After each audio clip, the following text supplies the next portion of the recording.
Ray Rhodes. We would like to invite Mr. Ray Rhodes from Airborne Colonel.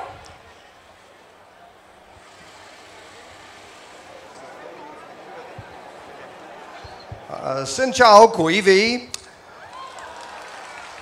Tên của tôi Ray Rhodes.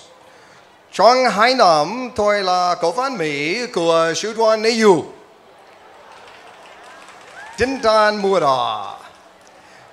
Vì vậy, hôm nay tôi biết nói tiếng Việt ít mà thôi.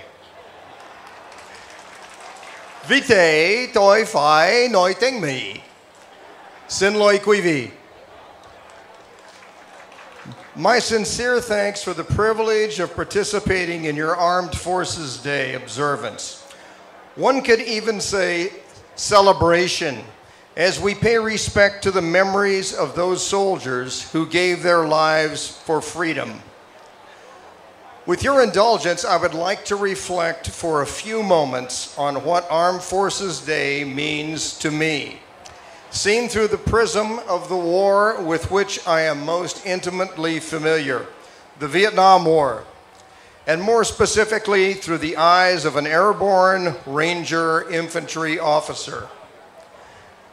I had the honor to serve as an advisor to the Vietnamese Airborne Division, Sư đoàn Nhảy Dù, for almost 2 years during 1971 and 1972.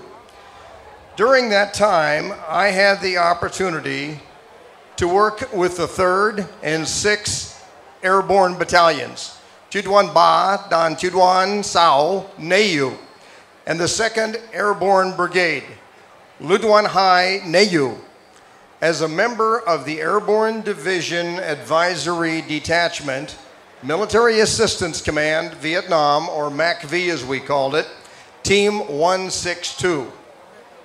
Team 162 had a long and storied history, being formed in 1955 and not being disbanded until 1973, almost 20 years.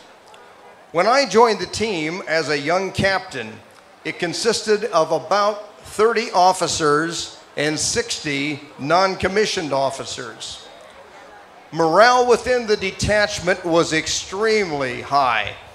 In fact, at one point during my tour, every member of the team, except the corporal who was the mailroom orderly, had either extended his tour in Vietnam to stay with the team or to get to the team. That record was unheard of elsewhere. But the price for fighting alongside our Vietnamese brothers was very steep.